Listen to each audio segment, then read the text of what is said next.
Hello Cancer, welcome. This is your reading. Be open-minded, hindi halos lahat makaka-resonate, piliin lamang. And thank you nga po pala sa mga nag-subscribe at sa mga bumabalik. Welcome po kayo. Sa mga nagtatanong, hindi po ako nagpe-personal reading. Pasensya po. Busy po tayo. Okay? Start na tayo. Give me the message for Cancer. Give me the message for Cancer, please.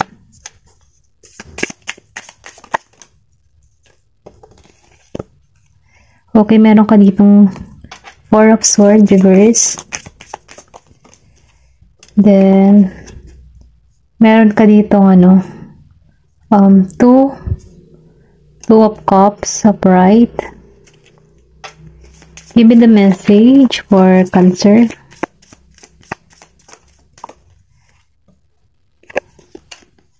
King of Wands, upright.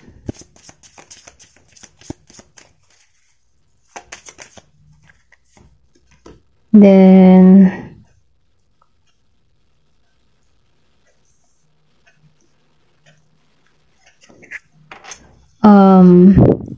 Ten of Wands, reverse.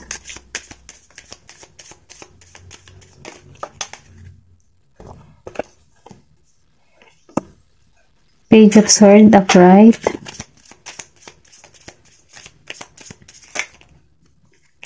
Meron ka ditong Balance, King of Cups, the Lovers. Okay, Four of Wands, 11. Kita ko dito, meron ka ditong balance na mangyayari sa'yo. Kumbaga, hindi na masyadong mabigat yung iyong mga nararanasan. Nagkakaroon ka na dito ng balance, okay? Sinasabi dito, meron kang tapang at lakas ng loob. Kumbaga, naalisan mo na yung mga masasakit na nangyari sa iyo before.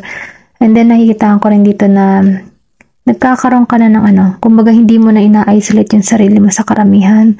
Natututo ka na makipag-banding, makipag-usap. Then, hindi halos lahat, ito lang nakikita ko. Meron dito kumbaga, inaalis mo na yung sarili mo. Hindi ka na masyadong, yung tipo ng tao na maybe ikaw yung hindi ka masyadong madaldal, nakikipag-usap sa ibang tao o sa mga estranghero, kumbaga ayaw mo ng ganon, kumbaga ayaw mo makisalamuha. So ngayon nakikita ko dito na natututo ka na, kumbaga tinatanggal mo na yung sarili mo sa iyong comfort zone, kumbaga natututo ka ng makipag-ugnayan sa iba, makipag-usap sa iba, or sabihin natin na natututo ka ng kumbaga humaharap ka na ulit sa panibagong simula. Then, nakikita ko dito, sa Two of Cups, maybe kaya din lumabas ditong si Four of Swords, reverse. Maybe meron kang karanasan na na nasaktan ka before, kaya nahihirapan ka magtiwala, in-isolate mo, kumbaga tinanggalan mo. So, ngayon lumabas itong si Two of Cups. Nagkakaroon ka na dito ng panibagong pakikipagsapalaran, pakikibagong salamuha, Then, nakikita ko din dito yung iba sa inyo, handa na ulit na buksan muli yung kanyang puso. Handa ka na ulit makipagkilala sa iba't ibang tao na kilalanin mo sila or kilalanin kanila. Handa ka na ulit makipag-ugnayan. Nakikita ko rin dito kasi na meron ditong parating na compatible para sa'yo. Ito yung tipo ng tao na ma-attract siya sa'yo or ikaw ma-attract sa tao nito. Kumbaga, magkakaroon kayo dito ng harmony sa bawat isa. Nakikita ko rin dito na balanse, equal sa nararamdaman ng bawat isa. Ayun, okay? Then, pwede rin dito, yung iba sa inyo, nakikita ko rin dito na may pagkikitang muli, na maybe matagal na kayong magkarelasyon na LDR. Then, nakita ko dito na mayroong pagbabalikan or sabihin natin na pagkikita na muli, maybe pinag-uusapan nyo na rin ang kasal. Kasi nakita ko rin dito na meron ditong ikakasal, may engagement na magaganap. Or kung wala pa, meron ditong tao na maglalahad ng kanyang nararamdaman sa'yo. Okay? May pagka-surprise. Ayan. Then dito sa King of Wands, nakikita ko dito na ikaw yung tipo ng tao na marami kang binivision. Kumbaga, marami kang nilalarawan. Marami kang gusto mangyari. Marami kang gusto magganap sa iyong buhay. Kumbaga, kapag ikaw ay merong pinaplano, yan, nautan na ako. Kumbaga, kung ikaw ay merong pinaplano, nabivision mo siya, nailalarawan mo siya, na kung saan, yung plano na yun ay patung sa realidad, okay? Then, nakikita ko kasi dito na matapang ka, malakas ang loob ka. Then, yung iba sa inyo, no, hindi halos lahat, meron kang, yung paninindigan ba sa mga binibitawang salita.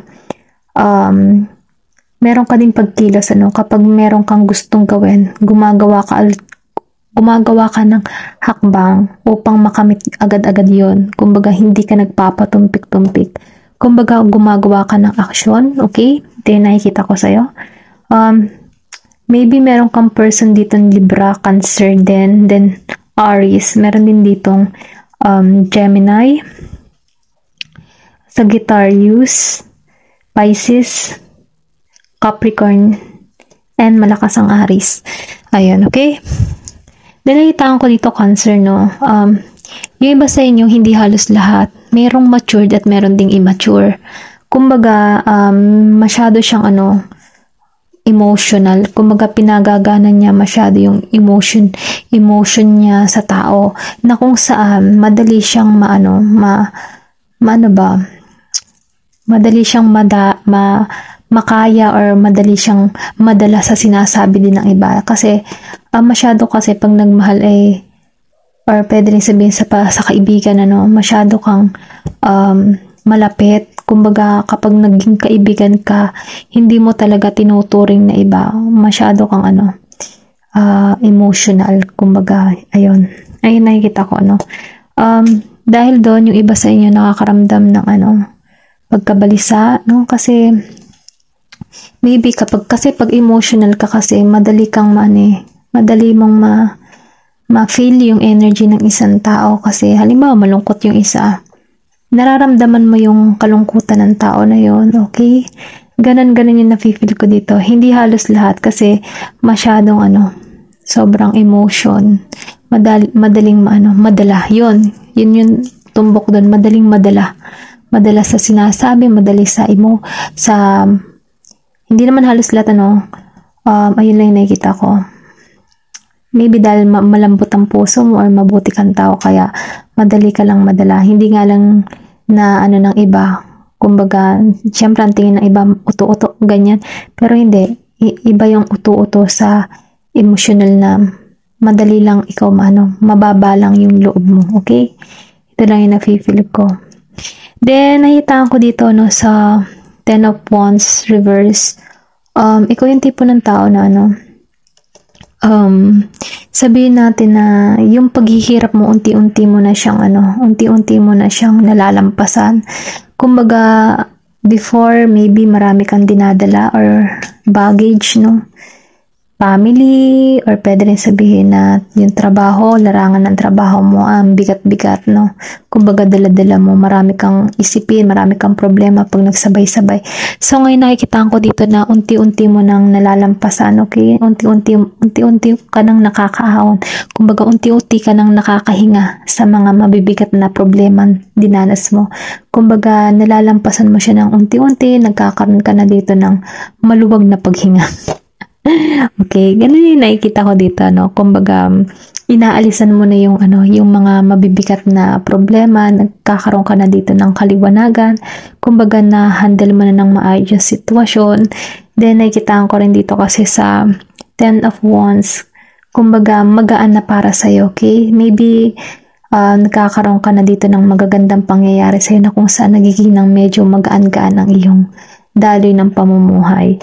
Hindi halos lahat, ito lang yung nakikita ko. Then, ayan, Page of Swords. Nakikita ko dito, kung yung iba sa inyo, kung meron kayong iniintay, baka may iniintay kayong, balita, or pwede rin sabihin na, tawag sa trabaho, or document, kung ano man yung mga iniintay mo, medyo may mabagal, madidelay pa ng konti. Then, nakikita ko rin dito, na, yung iba sa inyo, kapag halimbawa, masyadong guarded, hindi basta-basta nagtitiwala. Hindi halos lahat ito lang nakikita ko. Yung iba sa inyo, hindi agad-agad nagtitiwala kapag alam niyang hindi siya mapapabuti sa ganong lugar or sa ganong tao, no? Inaalisan niya agad. Kumbaga, iniisip niya na rin muna yung kanyang gagawin bago siya humantong dun sa pupunta na yon. Then, nakikita ko dito yung iba sa inyo, maingat, okay? Maingat sa mga binibitawang salita. Kumbaga, hindi baga pa diga-diga ng mga salitang, alam mo yun, na hindi pinag-iisipan. Ikaw yung tipo ng tao na pag ikaw ay nagsasalita, may pagkaano ka, diplomatiko. Iniisip mong maigi yung mga bibitawan mong salita sa tao or sa mga taong nakakaharap mo, or pwede rin sabihin na sa mga kasosyo mo sa trabaho, no? Kung ano man yung larangan ng trabaho mo, no? Magaling ka magsalita. Dahil doon sa pagiging mong magaling magsalita, dyan ka nakikilala. Kasi once na magaling ka magsalita, no? Kaakibat niyan yung pangalan mo eh. Yung pangalan mong iniingatan mo din diyan. Kasi once na magaling ka magsalita, doon ka nakikilala. Okay? Then, nakita ko dito, no, sa Two of Pentacles, ikaw yung tipo ng tao na balanse, no? Balance ka ngayon, hindi ka masyadong magulong isipan, hindi ka masyadong nagpapa-epekto sa mga problema. Kumbaga ngayon na hahandle mo na yung sitwasyon mo kung paano mo siya mababalanse. Kumbaga natututo ka na i-balance yung sitwasyon. Then nakikitaan ko rin dito na nagkakaroon ka dito ng sabihin natin na nagagawan mo ng paraan or nahahanap mo na ang magandang paraan para sa mga problema mo nang hindi maaapektuhan yung iyong nararamdaman, or sabihin natin hindi maapektuhan yung gulo ng isipan mo, okay? Kumbaga, kaya mo na siyang i-handle yung mga sitwasyon na kinakaharap mo. Dahil doon, nagkakaroon ka dito ng mas kumpiyansa sa pagiging balanse mo, na iko-confident mo yung sarili mo or natitimbang-timbang mo na yung sitwasyon. Kasi once na hindi ka kasi balance, may pagkabalisa kumbaga mahirap, no? So ngayon, dahil sa pagiging balanse mo, kaya mo nang i-chill-chill yung sarili mo.